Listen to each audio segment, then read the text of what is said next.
సుదీర్ఘకాలం స్థానిక సంస్థలకు నిధులు అధికారాలు ఇవ్వాలని పోరాటం చేసి ఈ ఉమ్మడి రాష్ట్రంలోనే స్థానిక సంస్థలకు ఒక ప్లాట్ఫారం ఏర్పాటు చేసి కష్టం వచ్చినప్పుడు అవసరం వచ్చినప్పుడు అండగా నిలిచేటటువంటి మహోన్నత వ్యక్తి మా అన్న యలమంచిలి బాబు రాయని ప్రసాద్ గారు.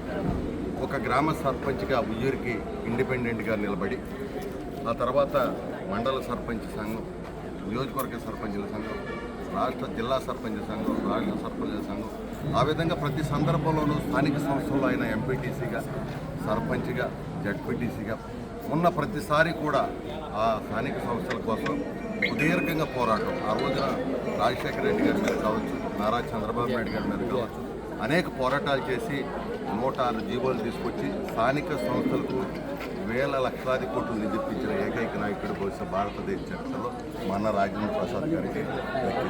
ఎందుకంటే ఈ విధంగా స్థానిక సంస్థల తరఫున అంటే మహాత్ముడు ఆ రోజు చెప్పాడు, మరి పల్లె సేవ అంటే పరమాత్ముడి సేవ అని. గాంధీజీ గారి గ్రామ స్వరాజ్యం ఏదైతే ఉందో దానికోసం సుదీర్ఘంగా ఈ దేశంలోనే పోరాటం చేసినటువంటి వ్యక్తి రాజేంద్ర ప్రసాద్ గారు. ఈ రోజున ఆయన 63వ జన్మదిన సందర్భంగా వారు నిండి 100 ఏళ్ళ ఆయుర్వేదాలతో ఉండాలని, వారు స్థానిక సంస్థలకు మరిన్ని సేవలు చేయాలని మనస్ఫూర్తిగా కృష్ణా జిల్లా తెలుగుదేశం పార్టీ అధ్యక్షుడిగా ఆయన తమ్ముడిగా నేను కోరుకుంటున్నాను. నమస్కారం.